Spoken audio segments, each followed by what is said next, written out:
그래서 저희가 제일 먼저 볼 게 요거 볼 거예요. 당좌 자산. 그래서 순서는 요렇게 가는 거예요. 당좌 재고, 투자 유형, 무형, 기타인데 요 당좌와 재고를 나누는 거는 무슨 목적이요? 판매 목적. 그래서 팔 거냐, 안 팔 거냐. 거기에 따라서 이제 나누어집니다.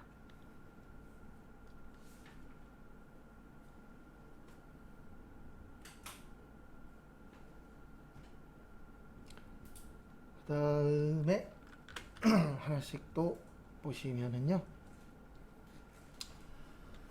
제일 먼저 보실 게 당좌 자산인데 항상 회계의 1번 타자는 돈이에요. 네, 현금과 관련된 거. 그래서 61페이지 보시면은 현금 및 현금성 자산이라고 있습니다. 요거 내일 쪽지 시험 볼 거예요. 현금 및 현금성 자산. 왜냐면 이거 종류 잘 물어보거든요. 시험 때.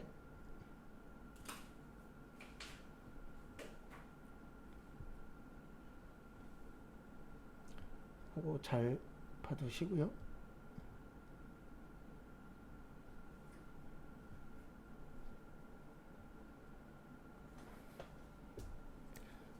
다음에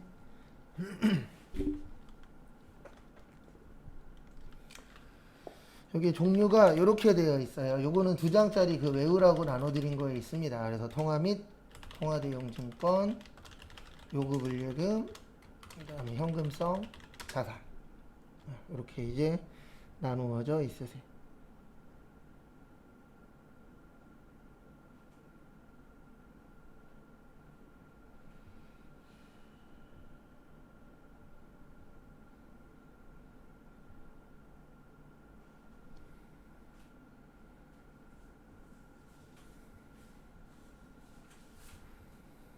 참고하시고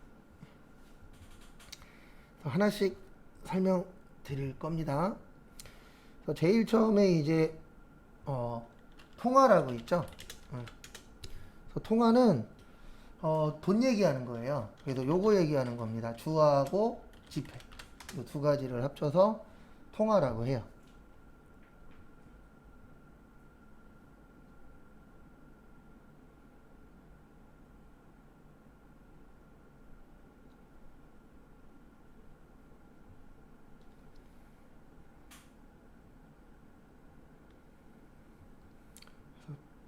참고하시고.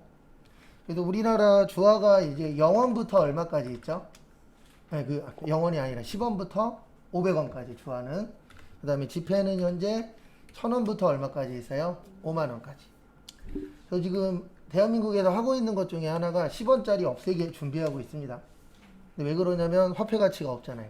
10원짜리 갖고 살 수 있는 건 없고, 그 다음에 또 문제가 뭐냐면은 10원짜리 하나 만드는데 얼마 든다 그랬더라? 35원인가? 네. 그러니까 배보다 뭐가 더 커요? 배꼽이 더 크죠. 그래서 지금 10원짜리는 없앨 예정이고, 언제가 될지 모르겠는데 10만원짜리 분명히 나올 거예요. 왜냐면 지금 인플레이션 시대라 솔직히 만원짜리 갖고는 살 수 있는 게 이렇게 많지 않잖아요. 과거보다는. 네. 가격이 계속 올라가고 있으니까. 그래서 10만원짜리가 언젠가는 나올 것 같아요. 분위기가.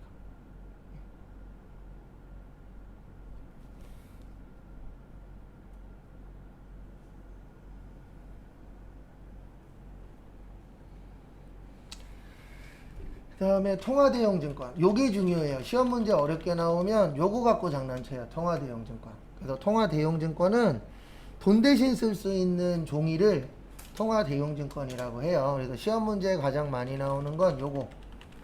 수표. 수표가 많이 나와요. 왜냐면 우리 수표 뭐처럼 쓸 수 있죠? 네, 현금처럼 쓸 수 있죠. 네. 그래서 남이 발행한 수표나 아니면 자기압 수표. 그 다음에 뭐 요즘엔 안 쓰이는데 거기 교재 밑에 있어요. 61페이지 밑에. 송금수표는 지금 쓰진 않아요. 예. 지금은 송금할 때 그냥 핸드폰으로 해도 되고 기계 가서 해도 되고 인터넷으로도 되기 때문에 요즘엔 요거는 아예 없어졌다라고 보시면 되고, 가계수표도 없어졌어요. 이 가계수표가 뭐냐면 개인이 발행하는 수표예요. 예. 그래서 개인이 발행하는 수표인데 왜 없어졌냐면 이제 과거에 이제 IMF 전에 한국의 이자율이 되게 좋았어요. IMF 전에는 막 이자율이 15% 이랬어요. 그래서 한 5억 있는 사람들은 그 당시에 일 안 했어요. 왜 안 했냐면 5억이면요 15%만 해도 7,500이에요. 근데 거기에서 세금을 뭐 반 떼어준다라고 해도 한 4천 정도 남잖아요. 그러면은 그 당시에 4천과 지금의 4천만 원은 완전히 다른 얘기입니다. 그 당시에 4천만 원이면 지금 못해도 6, 7천 원 되는 거예요. 그래서 일할 필요가 없었어요. 그 당시에는. 근데 문제가 뭐였냐면 IMF 터지면서 이제 우후죽순으로 부도도 나고 그 다음에 화폐 가치도 떨어졌잖아요. 그러면서 이제 어떤 문제가 생겼냐면 사람들이 부도수표를 써버리는 거죠. 그러니까 통장에 돈은 없는데 수표는 있으니까 수표를 남발하는 거예요. 그래서 그 이후에 용어는 있는데 요즘엔 가계수표 거의 발행 안 해줘요. 왜 그러냐면 뭐 사람들이 다 착한 사람들만 있는 건 아니잖아요. 이상하게 쓰는 사람들도 있다 보니까 지금은 좀 없어졌다라고 보시면 되세요. 그래서 요건 시험에 안 나와요. 그리고 요거 잘 나옵니다. 우편한 증서. 우편한 증서는 뭐냐면 우편물로 날라와요. 종이가. 그러면 이 종이 들고 은행 가면은 돈하고 바꿔주는 종이다. 그래서 우편한 증서라고 표현을 해요. 그래서 우편물로 날라오는 거예요. 그 다음에 배당금 지급 통지서. 요거는 이거 하시는 분들. 주식. 우리가 이제 주식 하시는 분들은 주식을 하는 이유가 딱 두 가지예요. 그 이유가 뭐냐면 첫 번째로는 싸게 사서 비싸게 파는 거. 대부분 그 목적으로 사죠. 그 목적이 하나 있고 그 다음에 요즘 주식 하시는 분들은 돈 좀 있는 분들은 여기에다 조금 더 집중을 해요. 왜 그러냐면 배당금이라는 게 이제 저거거든요. 우리 회사 장사 잘 되게 투자해 줬으니까 고마워서 돈 주는 걸 배당금이라고 해요. 왜냐면 투자한 사람한테 장사 잘 되는데 아무것도 안 해주면은 거기에다 또 투자하려고 그래요? 안 하려고 그래요? 안 하려고 하겠죠. 그래서 배당금을 주는데 요거 가지고 은행 가면은 뭐하고 바꿔줘요? 현금하고 바꿔줘요. 그래서 어떻게 보면 얘하고 거의 비슷한 거라고 보시면 돼요. 둘 다 종이 가지고 가시면 됩니다. 통시서가 아니고 통지서. 그 다음에 만기가 도래한 공사채 이자표.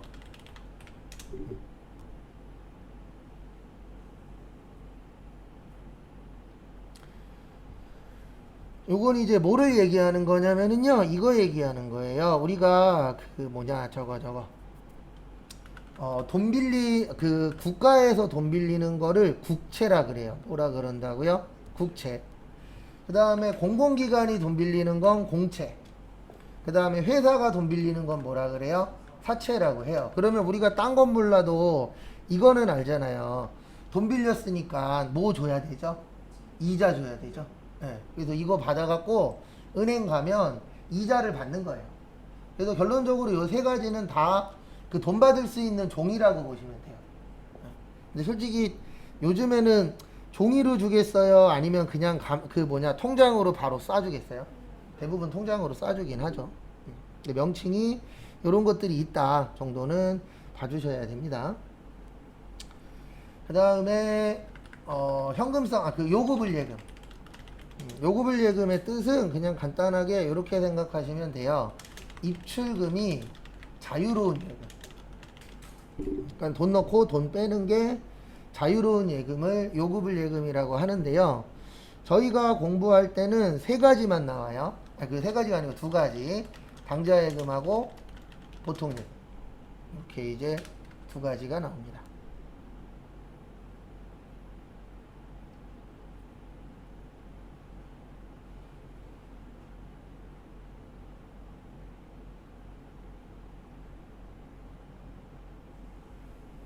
참고하시고. 그래서 우리가 일반적으로 그 통장 만들면 요거 주거든요. 보통예금. 그러면 통장에다가 돈 넣고 돈 빼는 거 쉬워요? 어려워요? 쉽죠. 그런 게 이제 요구불 예금이 되는 거세요. 그럼 돈은 회사는 당좌예금, 그래서 당좌예금 있는 회사는 장기적으로 다니라고 했잖아요. 네. 돈 없는 회사는 당좌예금 돈인 일반적인 회사들은 당좌예금 가입도 안 해줘요. 돈 있는 회사가 아니고 규모가 커야 돼요. 중소기업에 당좌예금 있는 회사 없어요. 그래도 못해도 중견 정도는 들어가야. 왜냐면 당좌예금 저거 가입하려면 못해도 회사 매출액이 몇 천억은 돼야 돼요. 왜냐면 생각을 해보십시오. 수표라는 건 내가 적을 수 있는 금액이 무한대잖아요. 그럼 또 장난치는 사람 생길 수도 있어요, 없어요? 있죠. 근데 어저께인가 그저께 뉴스 보니까 그 100억짜리 수표 들고 도망가는 거 봤어요? 100억짜리인가 1000억짜리? 은행에서 들고 도망가는 거 뉴스, 그 CCTV 찍혔잖아요. 그러니까 금액이 크면 클수록 대부분 좋은 사람들만 있지만 대한민국에 다 좋은 사람만 있는 건 아니잖아요. 그러다 보니까 당좌예금 같은 경우에는 진짜 규모가 커야 돼요. 그 다음에 현금성 자산. 시험 문제는 이게 제일 많이 나와요. 그러니까 이게 나오면 시험이 좀 어려워지는 거고, 현금성 자산 쪽으로 나오면은 그냥 무난한 문제다라고 보시면 되세요. 그래서 현금성 자산은 뭐냐면 저거 얘기하는 거예요. 뭐 얘기하는 거냐면 현금성 자산은 그 저거로부터 취득 당시 만기가 몇 개월이요? 3개월. 근데 요거까지 다 알고 계셔야 돼요. 3개월만 외우고 있으면 틀릴 수도 있어요. 왜냐면 10번 내면은 8번은 날짜 갖고 장난치거든요. 네, 뭐 3개월을 6개월, 1년 이렇게 나오고 한두 번은 이 앞에 말 갖고 장난쳐요. 네. 그러니까 항상 기억을 하시려면 전체적으로 다 기억을 하셔야 돼요. 왜냐면 일부만 기억하시면 단점은 하나예요.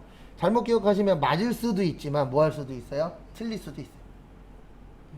그게 진짜 한 끗 차이거든요. 그렇게 크게 차이 안 나요, 보면. 그래서 이거 좀 봐두시고요. 그 다음에 이제 교재 보면서 설명 드리도록 하겠습니다. 그래서 거기 61페이지 보시면 현금 및 현금성 자산. 그래서 현금은 기업이 보유하고 있는 자산 중에서 가장 유동성이 높아요. 그러니까 유동성이라는 게 그냥 이렇게 생각하시면 돼요. 돈 쓰기가 어떤 거예요? 쉬운 거. 그래서 우리가 제일 쓰기 편한 거는 현금이잖아요. 그래서 가장 유동성이 높고 경영활동에 있어 기본적인 지급 수단입니다. 그래서 우리가 돈 많은 게 장땡이라고 얘기하시는 분들도 있잖아요. 왜냐면 돈 쓰는 게 가장 뭐하니까요? 쉬우니까. 그런 부분들도 있어요. 그 다음에 거기 밑에 진한 글씨 보시면 현금 및 현금성 자산이라는 계정으로 저기 잘 봐두세요. 통합. 우리가 이제 통합 계정이라는 게 있어요. 우리 통합이라는 게 뭐 하는 거죠? 합치는 겁니다. 그래서 계정 과목을 합쳐서 쓰는데 그 합쳐서 쓰는 계정 과목의 명칭이 뭐예요? 현금 및 현금성 자산이 되는 겁니다. 요거 봐두시고,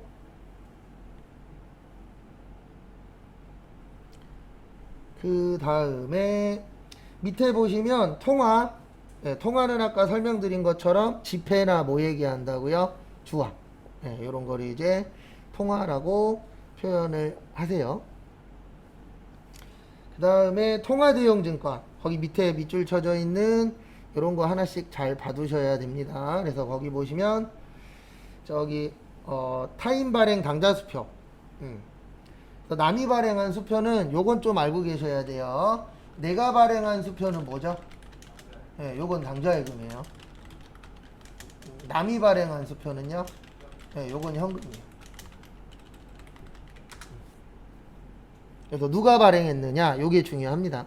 거기에 따라서 A가 될 수도 있고 B가 될 수도 있어요. 요거 종류 시간 나실 때 한 번씩 보시고, 그 다음에 62페이지 저기에다가 밑줄 좀 쳐주세요. 어디에다 밑줄 치시냐면은 선일자 수표라고 있어요. 무슨 수표요? 선일자 수표. 요거 중요합니다. 선일자 수표는 좀 이따 배울 그 어음하고 연관이 있어요. 그래서 선일자 수표는 뭐냐면 수표를 어음처럼 발행하는 걸 선일자 수표라고 해요. 그래서 얘는 어음 처리하셔야 돼요.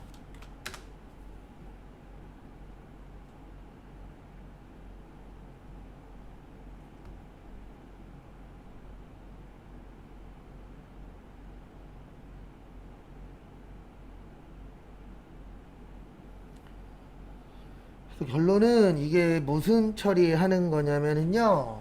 원래 수표라는 건 오늘 발행하면 오늘부터 쓸 수 있거든요. 근데 수표의 날짜를 미래의 날짜로 적는 거예요. 그러니까 오늘 날짜로 쓰는 게 아니고 수표를 뭐 8월 20일 이런 식으로 미래의 날짜로 발행을 해주는 겁니다. 그러면 결론적으로는 이렇게 되는 거죠. 어떻게 되는 거냐면 이 수표 줄 테니까 오늘 쓰지 말고 8월 20일 이후에 써. 이렇게 주는 수표를 무슨 수표라고 그래요? 선일자 수표라고 해요. 네. 그러니까 원래는 수표인데 뭐처럼 발행하는 거예요? 어음처럼. 그래서 선일자라는 게 이게 미래의 날짜예요. 그래서 수표는 원래 오늘 발행하면 오늘 날짜로 적어야 되는데 미래의 날짜로 발행한다. 그래서 무슨 수표라 그래요? 선일자 수표라고 하고, 그 다음에 이거 만약에 시험 문제에 나오면은 무슨 처리하셔야 된다고요? 어음 처리하셔야 돼요. 그래서 거기 밑에 밑줄 쳐져 있잖아요. 어음 성격을 가지고 있다. 그것도 좀 잘 봐주십시오.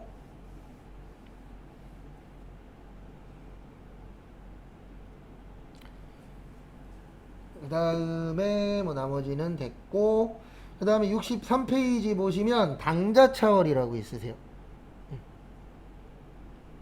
그래서 63페이지에 보시면은 당자차월이라고 있습니다. 요게 뭐냐면 요거를 뭐라고 하냐면은 그 당좌 예금의 마이너스 통장이라고 생각하시면 돼요. 우리 통장 중에 마이너스 통장 있어요, 없어요? 있죠. 일명 줄여서 요즘에 마통이라고 얘기하더라고요. 네. 원래 통장에는 마이너스가 나오면 안 돼요. 원칙은. 네. 왜 그러냐면은 원래 통장이라는 거는 그 금액 안에 들어있는 것만 뭐 할 수 있죠? 쓸 수 있죠. 네. 근데 이제 마이너스 통장이라고 해서 어떻게 보면 이거 대출이에요. 마이너스 통장은 대출이에요. 근데 무슨 대출이냐면 신용대출이에요. 그러니까 어떻게 보면은 은행들에서 돈 더 버시려고 만든 거예요. 왜냐면 우리가 일반적으로 저거 뭐냐 대출 한번 받으려면 여러 가지 서류 필요하잖아요. 예, 그 다음에 또 뭐가 필요하냐면은 기다려야 돼요. 대출 심사 끝날 때까지. 그래서 심사에서 떨어지면은 대출 못 받고. 근데 이 마이너스 통장을 거래를 해놓으면은 내가 필요할 때 그 일정 금액까지는 통장에 돈이 없어도 뭐 할 수 있어요? 뺏을 수 있어요. 예. 근데 이제 단점은 뭐냐면 신용대출이잖아요. 그러니까 뭐가 세죠? 예, 이자율이 세요. 그래서 최근 이자율은 모르겠는데 한 2년인가 3년 전에 뉴스에 한번 나왔었는데요. 평균 이자율이 10% 정도 된다라고 합니다. 그만큼 이자율이 세다라고 봐주시면 되세요. 그 다음에 그래서 거기 밑에 보시면 진한 글씨로 결산 시점에서 대변 잔액은 은행으로부터 이게 돈 빌린 거잖아요. 당자차월이라는 게. 그래서 우리가 돈 빌리는 걸 단기 차입금이라 그래요. 단기 차입금이 있고 단기 대여금이 있어요. 그래서 얘는 부채고 얘는 자산이에요. 근데 왜 그러냐면 차입이라는 게 돈을 빌려 오는 거거든요. 우리 돈 빌리면 뭐 줘야 되죠? 네, 돈 줘야 되죠. 이자도 줘야 되고. 그래서 우리가 갚아야 되는 걸 뭐라 그래요? 부채라고 하죠. 그래서 부채 처리하는 거고, 그 다음에 대여는 빌려주는 거잖아요. 그러면 빌려주면은 첫 번째로 이자도 받아야 되고, 그 다음에 돈 빌려줬으니까 돈 받아야 되잖아요. 우리가 받아야 되는 거 뭐라 그래요? 자산이라 그래요. 네, 채권. 그래서 참고로 얘는 채무고 얘는 뭐예요? 채권이에요. 받을 돈. 그래서 우리 회계에서 중요한 거는 이게 받을 거냐 줄 거냐 있잖아요. 그걸 나누는 것도 중요합니다. 그래서 그거 잘 좀 봐두세요. 그 다음에 현금성 자산. 현금성 자산에서는 요것만 잘 봐두시면 돼요. 취득 당시 만기가 몇 개월이요? 3개월. 요것만 잘 봐두시면 지장 없습니다. 시험 문제 쉽게 나오면 요것만 나와요. 3개월 가지고 날짜 장난만 칩니다. 그리고 교재 안에 보시면 막 문제 같은 거 있어요. 그거는 현재 안 푸셔도 돼요. 거기 뭐 64페이지 보시면 예제 같은 거 있잖아요. 네, 그거 안 푸셔도 전혀 지장 없습니다. 가끔씩 물어보세요. 거기 사이에 있는 거 풀어야 되냐고. 시간 있으시면 푸시고요. 조금이라도 바쁘시면 그냥 눈길도 주지 마세요. 솔직히 저희하고는 크게 연관성은 없어요. 그 다음에 교재는 66페이지.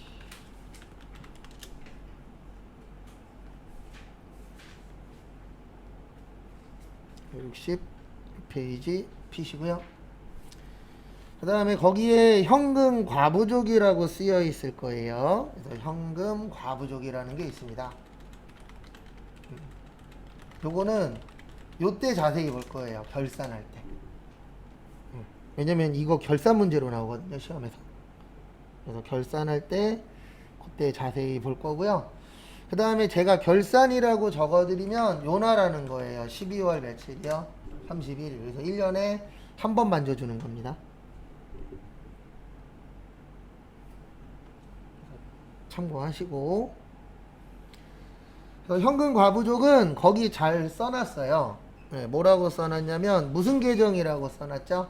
네, 임시 계정. 그래서 얘는 계속 쓰는 계정이 아니에요. 그래서 모를 때. 그래서 뭘 모르냐면은 돈이 많은데 왜 많은지 몰라.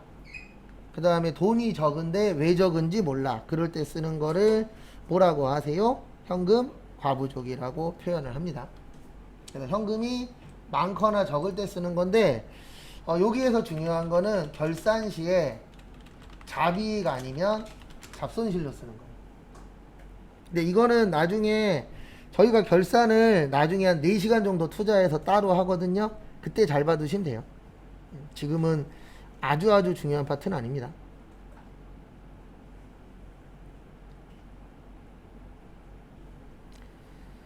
다음에 어디로 오시냐면은 이제 67페이지로 오세요. 그리고 하나 알고 계셔야 되는 게 실무에서는 이거 안 써요. 실제 회사에서 쓰시면 안 돼요. 왜냐면 현금 과부족 쓰는 순간 어떻게 되는 거냐면은요, 나 일 못하는 사람이에요 라고 광고하는 게 돼요. 왜 그러냐면 현금 과부족이라는 게 언제 발생하냐면 돈이 남아. 근데 왜 남는지 몰라. 돈이 부족해. 왜 부족한지 몰라. 이때 쓰는 거기 때문에 실무에서는 쓰시면 안 돼요. 그래서 실무에서는 이거 쓰시면 안 되고 어떻게 해야 되냐면 만약에 10,000원이 비어. 10,000원이 모자라. 그러면 자기 호주머니에 있는 일단 10,000원으로 채우세요. 그리고 나서 10,000원을 열심히 찾는 거예요. 그래서 찾으면 그 10,000원은 다시 회수하는 거고 못 찾으면 그 10,000원은 내게 아닌 게 되는 거예요. 근데 대부분 그런 부분들이 왜 생기냐면은요, 저도 실무에서 이렇게 봐보면 그 거래가 발생했을 때 바로바로 회계 처리하면 되거든요. 근데 사람인지라 귀찮아 갖고 이따 해야지 하다 보면은 뭔가가 없어질 때가 있어요. 그리고 이럴 때도 있어요. 어떨 때도 있냐면 직원분이 돈 쓰겠대. 그래갖고 돈 쓰시라고 돈을 줬는데, 그러면 직원이 돈 쓴 다음에 뭐 갖고 와야 되죠? 영수증 갖고 와야 되는데 둘 다 깜빡한 거예요. 나도 받아야 되는데 깜빡한 거고 저분도 영수증 갖고 왔으면 줘야 되는데 깜빡한 거야. 이런 경우도 있고. 근데 어쨌든 이렇게 되든 저렇게 되든 누구 잘못이에요? 내 잘못이에요. 그래서 현금과부족은 절대 쓰시면 안 됩니다. 쓰는 순간 나 일 못하는 사람이에요 라고 광고하는 게 돼버려요. 진짜로. 그 다음에 67페이지로 오세요. 그래서 현금과부족은 나중에 자세하게 볼 겁니다.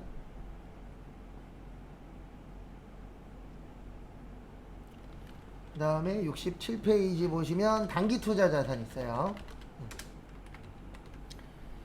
그래서 단기투자자산이라고 있는데 저희가 단기투자자산에서 중요한 거는 요것밖에 없어요. 시험에 많이 나오는 건 단기매매증권. 이따 나와요. 단기매매증권. 거기 또 하나씩 보도록 하겠습니다. 일단 단기금융상품이라고 있는데 우리가 금융상품 그러면 두 가지가 있어요. 단기금융상품하고 장기금융상품. 그래서 장기와 단기로 나누는 기준은 몇 년이요? 1년 기준이에요. 우리 회계는 기준 정할 때 1년이 많아요. 그래서 1년이 넘어가냐 안 넘어가냐 그게 되게 회계에서는 중요한 내용 중에 하나세요.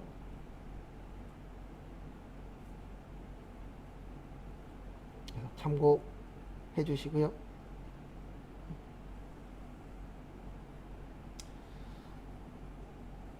그 다음에 넘기세요. 뭐 여긴 그렇게 크게 중요한 파트 아닙니다. 네, 저희 시험에 거의 안 나와요. 그 다음에 거기 위에 보시면 68페이지 위에 보시면 좀 전에 설명드렸었던 거예요. 뭐냐면은 단기 대여금하고 단기 뭐요? 차입금.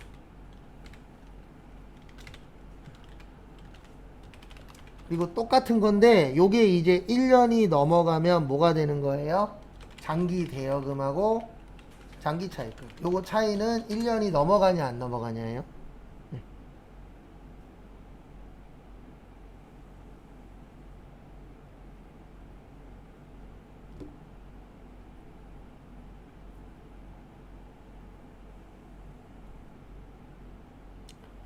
참고해 주시기 바랍니다. 그 다음에 유가증권 요것도 내일 쪽지 시험 볼 것 중에 하나입니다. 그래서 요 파트도 쪽지 시험 볼 내용 중에 하나인데요. 뭐냐면 이제 유가증권 그러면은 두 가지가 있어요. 그래서 지분증권이 있고 그 다음에 채무증권이 있어요. 그래서 지분증권이 이거 얘기하는 거예요. 주식. 그 다음에 채무증권은 사채 얘기합니다.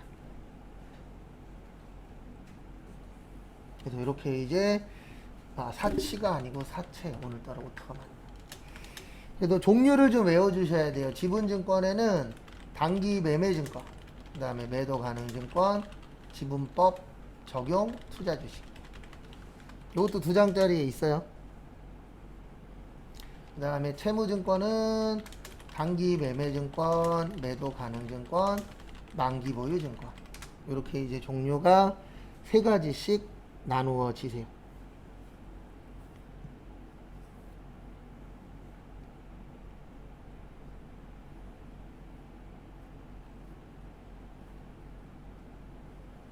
사채가 회사에서 돈을 네, 회사에서 돈 빌리는 거. 여기서 말하는 사채는 그 개인 사채 아니에요. 네. 왜냐면 여기는 개인 얘기가 아니기 때문에 뭐 러시앤 캐시 이런 건 생각하시면 안 돼요. 그거는 개인 사채고 우리가 공부할 때 얘기하는 거는 회사채예요. 간략간략하게 하나씩 또 부연 설명 드리도록 하겠습니다. 그래서 단기 매매 증권에서 단기의 뜻이 몇 년 이내라고요? 네, 1년 이내. 그래서 1년 안에 사고 팔 거야. 그러면 단기 매매 증권이 되는 것이에요. 매매라는 게 사고 파는 거잖아요. 그 다음에 두 번째로 보실 게 매도 가능 증권. 매도 가능 증권은 가능이라는 거는 할 수도 있고 안 할 수도 있는 겁니다. 그래서 매도 가능 증권은 팔기는 팔 거야. 근데 나도 모르겠어. 정확하게 올해 팔지 내년에 팔지 언제 팔지 모르겠어. 그걸 뭐라 그래요? 매도 가능 증권. 그 다음에 지분법 적용 투자 주식은 이목적으로 갖고 있는 거예요. 지배 목적으로. 내가 이 회사한테 영향력을 주겠다. 그래서 대부분 회사 가보시면 우리 회사 주식 가장 많이 갖고 있는 사람이 누구죠? 네, 사장님이에요. 대부분 중소기업들은. 대기업 말고요. 대기업은 사장님이 제일 많이 안 갖고 있어요. 삼성전자 1대 주주 이건희 씨 아니에요. 삼성전자 1대 주주 어딘지 아세요? 국민연금관리공단이에요. 지금은 2대 주주인지 모르겠는데 어쨌든 1대 주주인가 2대 주주의 국민연금관리공단이에요. 네. 근데 국민연금관리공단이 등수로는 높은데 퍼센트는 몇 프로 안 돼요. 왜냐면 워낙 덩어리가 크잖아요. 삼성전자라는 곳 자체가. 그래도 거기 패밀리들이 갖고 있는 거는 제가 알기로는 1%인가 2%밖에 안 돼요. 네. 근데 왜 그러냐면 삼성이라는 곳 자체가 어마무시하게 크잖아요. 그러면 거기에 만약에 50% 갖고 있대. 그러면 어마무시한 돈이거든요. 근데 일반적인 중소기업들은 대부분 누가 갖고 있냐면 사장님 와이프, 사장님 자녀, 사장님 친구, 사장님 친척 이런 식으로 자기들끼리 갖고 있어요. 근데 왜 그러냐면 딴 것 때문이 아니고 주식회사잖아요. 주식회사의 대장은 주식 많이 갖고 있는 사람이에요. 그래서 내가 만약에 돈이 억수로 많아. 근데 주식회사 중에 하나를 없애버리고 싶어. 그러면은요, 그 회사 주식에 50%한 주를 갖고 있으면 내가 대장이 되는 거예요. 그러면 사장도 내쫓을 수 있어요. 주주총회에서. 네, 막말로. 뭐 그렇게 되기가 쉽지는 않지만. 그래서 실제 이런 적이 있었잖아요. 그 뭐지? 아따리라고 아세요? 떡볶이집. 과거에. 예. 이게 지금은 이걸로 바뀌었죠.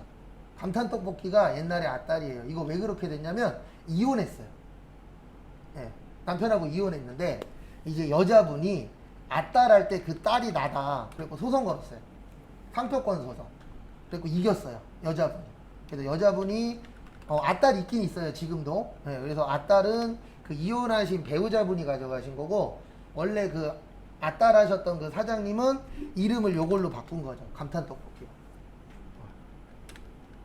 근데 만약에 주식을 사장님보다 사장님 와이프가 더 많이 갖고 있어. 이혼했어. 그러면 사장님 쫓겨나는 거예요. 그래서 대부분 가장 많이 갖고 있는 사람이 중소기업은 누가 많이 갖고 있어요? 사장님이 제일 많이 갖고 있어요. 그리고 자기들끼리 갖고 있을 수밖에 없어요. 왜냐면 그거 잘못하면은 내가 회사에서 쫓겨날 수도 있으니까. 그래서 주식회사가 그래서 주식회사예요. 뭘로 이루어진 회사예요? 주식.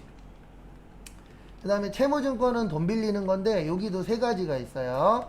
1년 안에 사고 팔 거야 단기 매매, 1년 이후에 사고 팔 거야 매도 가능, 그 다음에 끝까지 갖고 있는 걸 뭐라 그래요?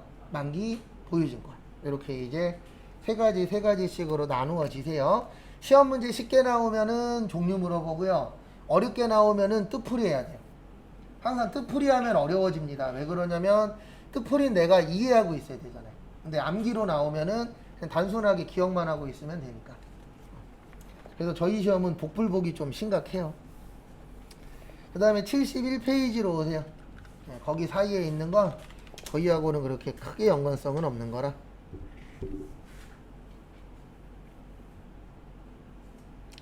그래서 거기 71페이지 제일 위에 보시면 단기매매증권이라고 있어요. 그래서 단기간 내에 매매 차익을 목적으로 하는 건데 요즘에 많은 분들은 이렇게 단기매매보다는 매도 가능 쪽에 조금 더 치중하시는 분들이 늘어나고 있더라고요. 근데 왜 그러냐면 투자라는 게 실질적으로 단기간에 나는 경우들이 많아요, 적어요? 적죠. 그리고 단기간에 이익이 나도 많이 이익 나는 것보다는 적게 이익 나는 것들이 많아요. 근데 한때 이제 부동산이 막 올랐을 때는 단기간으로 해서 돈 많이 버신 분들이 있어요.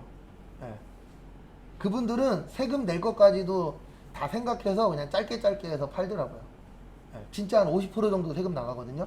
그러니까 만약에 내가 2억에 사갖고 3억에 팔았어. 그러면 1억 남았잖아요. 여기에서 세금 떼도 5천만 원이 남는 거예요. 두세 달 만에 막 그렇게 해갖고 사고 파는 사람들도 있었어요. 지금은 안 됩니다. 지금은 그렇게 막 1억씩 안 올라가잖아요. 그리고 지금은 조심해야 돼요. 전문가들도 이제 일명 호가라 그러잖아요. 부르는 가격, 이거에 속지 말라고. 왜냐면 부르는 거는요, 우리 집 1,000만 원짜리인데 내가 1억에 팔고 싶어. 그러면 1억이라고 얘기하면 호가가 1억이 되는 거예요. 그리고 장난치는 사람들 있잖아요. 이거는 제가 봤을 때 국가가 잘못된 거예요. 국가 시스템이 그지 같아서 그래요. 뭐냐면은 국토교통부에다가 이거 팔았다라고 신고하죠. 근데 그 신고한 거 중에 10%인가 20%는 1년 안에 취소된대요. 이거 안 사고 팔았다고. 그러니까 결론은 뭐냐면 장난치는 거예요. 그렇죠. 자기들끼리 가격 올리려고. 그래서 일명 자전거래라고 하는데 지들끼리 사고 팔았다고 해서 신고를 해요. 그러면 8천만 원짜리 집이 1억 2천에 팔렸다라고 신고를 하는 순간 어떻게 되냐면 그 동네 집값은 1억 2천이 되는 거예요. 근데 문제는 뭐냐면 1년 후에 우리 이거 안 사고 팔았대. 그럼 결론적으로는 장난친 거잖아요. 근데 국가는 그걸 냅둬요. 근데 제가 봤을 때는 저것도 있을 거예요. 그런 쪽하고 연관 있는 사람 중에 정치인들이 많잖아요. 솔직히 까놓고 얘기해서. 왜냐면 정치인들 친구 중에 건설회사 하는 사람 얼마나 많을 건데. 진짜 많아요, 근데. 그거 제가 왜 하냐면 저희 처남이 예전에 인천시청에 있었거든요. 그리고 저거 담당이었어요. 인천시에 있는 그 주차장 담당이었어요. 그러면 일주일에 한두 명씩 온대요. 뭐라고 오냐면은 자기 주차장 지은 다음에 20년 동안 하고 이거 기부 체납하겠다고. 기부하겠다고. 왜냐면 주차장 시설 부족하잖아요. 이거 짓기만 하면 떼돈 번대요. 네. 맞잖아요. 주차장 시설 적어요. 그럼 만약에 내가 공터 하나 갖고 있어. 그럼 거기에다 주차장 지으면 목만 좋으면 대박이잖아요. 꽉꽉 들어 차니까. 그래갖고 오는데 그 사람만 오는 게 아니고 손잡고 오거나 전화가 온대요. 네. 국회의원이나 시의원이나 구의원한테 전화 오거나 그런 게 되게 비일비재하다 그러더라고요. 한 건도 안 해줬대요. 저희 처남은 약간 공무원하고 맞는 스타일이라 제가 봤을 때 공무원은 앞뒤 꽉 막힌 사람 해야 돼요. 유두리가 있으면 안 돼요. 왜냐면 유두리가 생기는 순간 비리가 돼버리기 때문에 한 건도 안 해줬다 그러더라고요. 근데 그 정도로 얘기할 정도면 얼마나 심각하다는 얘기겠어요. 그래서 거기 종류 잘 외워두시고 그 다음에 거기 저희 시험하고는 상관없는데 거기 밑에 보시면 진한 글씨로 지분법 적용 투자 주식이라고 해놓고 삼성전자가 삼성전기의 주식을 보유. 그러니까 대부분 보면 삼성도 그렇고 현대도 그렇고 대부분 대기업들은 자기들끼리 자기 회사가 다른 회사 주식을 갖고 있고 이런 식으로 얽히설키 다 연결되어 있어요. 그래서 만약에 하나가 무너지게 되면 다른 쪽에 영향력이 커요. 왜 그러냐면 이게 하나만 딱 되어 있으면 하나가 무너지면 거기만 무너질 텐데 우리나라 뭐 외국은 어떤지 모르겠지만 우리나라 대기업들은 대부분 다 주식들을 서로 갖고 있어요. 네. 그러다 보니까 거기에서 이제 가장 많이 갖고 있는 회사 한 군데가 요즘 장사가 잘 안 돼, 힘들어 그러면은 다른 쪽에도 영향이 가죠. 근데 그렇게 할 수밖에 없어요. 왜냐면 뭐 삼성전자가 진짜 재산이 뭐 어마무시하게 많은 건 아니잖아요. 회사의 값어치는 높긴 하지만. 근데 삼성이라는 이름 되게 많잖아요. 뭐 삼성생명, 삼성증권, 삼성전자, 삼성반도체 이런 식으로 해서 되게 많잖아요. 그럼 그거를 다 자기 돈 주고 사진 않았을 거라고요. 그래서 투자도 받고 해서 만들기 때문에 자기들끼리 이렇게 주식을 같이 보유하고 있어요. 근데 이런 건 시험에 안 나와요. 그 다음에 저희 시험에 중요한 건 71페이지 밑에 보시면 취득시 회계 처리 요거 중요합니다.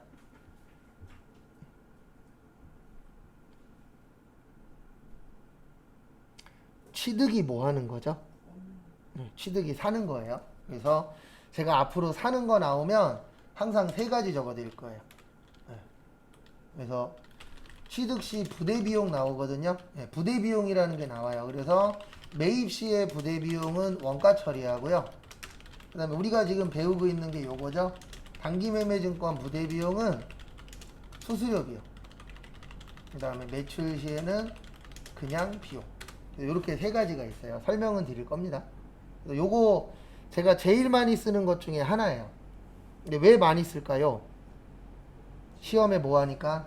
잘 나오니까. 시험에 되게 잘 나오는 파트 중에 하나예요.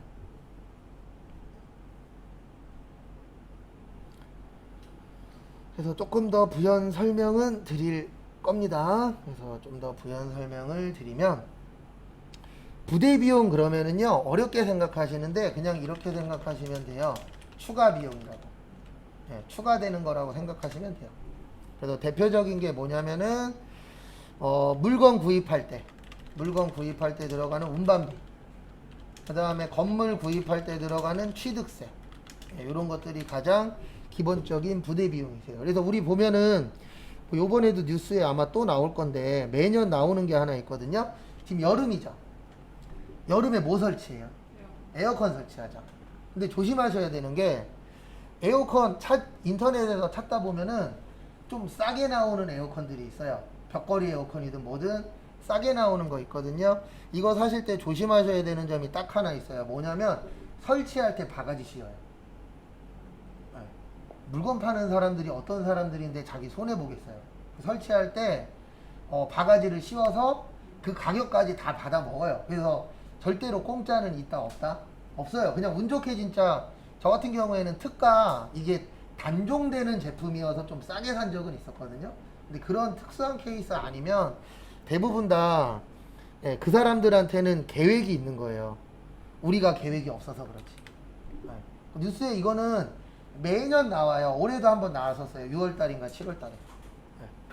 근데 매년 반복되는데도 매년 계속 나오더라고요. 그러니까 무조건 사실 때 그런 것도 잘 봐야 돼요. 부대 비용이 얼마 들어가냐. 그래서 우리 인터넷에서 물건 살 때 이거 칼같이 보잖아요. 택배비 얼마 들어가냐. 포함이냐 별도냐. 이거 봐요 안 봐요? 보죠. 그래서 일반적으로 살 때는 합쳐서 처리하는 거예요. 그러니까 이렇게 되는 거예요. 어떻게 되는 거냐면 내가 만약에 옷을 10,000원짜리를 샀어요.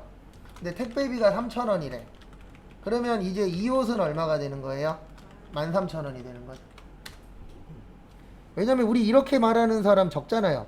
나 옷 샀는데 옷값이 10,000원이고 택배비가 3,000원이야. 이렇게 얘기해요? 아니면 대부분 사람들은 나 옷 샀는데 13,000원 주고 샀어. 이렇게 많이 얘기해요? 13,000원 줬다고 얘기 많이 하죠? 네. 대다수가. 네. 다는 아니에요. 네. 왜냐면 이렇게 얘기하면 입 아프잖아요. 어차피 얼마 들어갔어요? 13,000원. 그래서 우리 회계에서는 살 때는 합쳐라 라고 되어 있는 거예요. 근데 문제는 뭐냐면 요게 문제가 되는 거예요. 단기매매증권만. 다른 애들은 다 합치는데 유일하게 단기매매증권만 뭘로 처리해라? 수수료로 처리해라. 요 구의 뜻은요. 나중에 프로그램 할 때 설명드릴 건데 일단 제가 적었으니까 설명 한번 드릴게요. 제가 앞으로 5라고 쓰면은 요건 제조원가예요. 그래도 공장과 관련된 거예요. 그 다음에 제가 8이라고 쓰면은 판매비와 관리비예요. 요거는 저기 사무실하고 관련된 거예요. 그리고 제가 9라고 쓰면은 요건 영업과 관련 없는 거예요. 영업 외. 이렇게 세 가지로 구별을 하셔야 됩니다. 왜냐면 프로그램 때문에 구별해야 돼요. 프로그램에 등록할 때 이거를 나눠서 등록을 해주셔야 되거든요. 공장 관련된 거냐, 사무실 관련된 거냐, 아니면 업무하고 관련이 없냐. 근데 왜 영업 왜냐면 우리 회사는 주식하는 회사예요, 물건 사고 파는 회사예요. 네, 물건 사고 파는 회사이기 때문에 주식과 관련된 거는 업무하고 관련성이 없다라고 보는 겁니다. 그래서 영업 외 처리해 주시면 되세요. 그래서 참고하시고.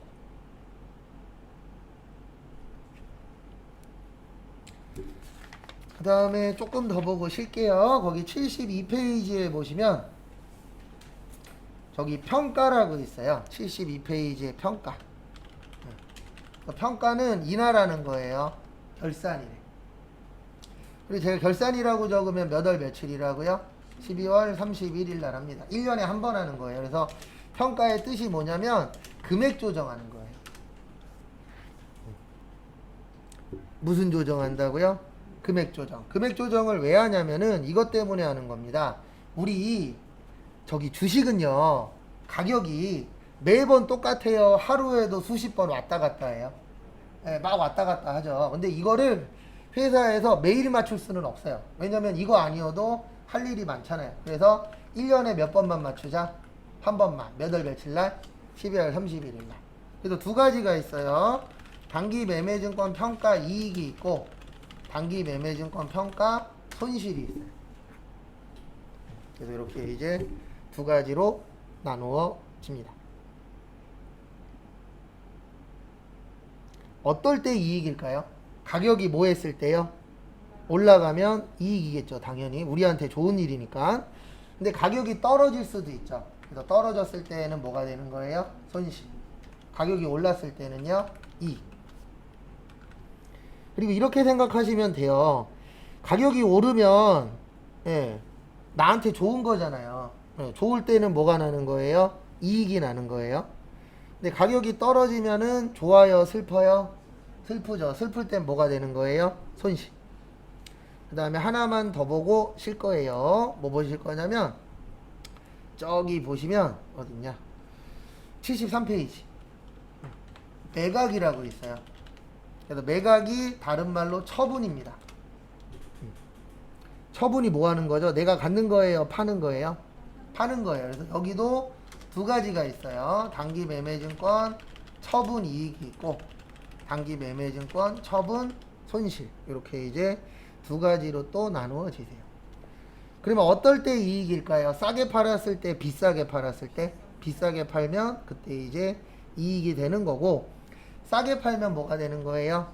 당연히 손실이 되겠죠. 그래서 그런 식으로 구별이 된다라는 거 참고하세요. 그다음에 여기까지 보시고 10시 35분에 다음 것도 보도록 하겠습니다.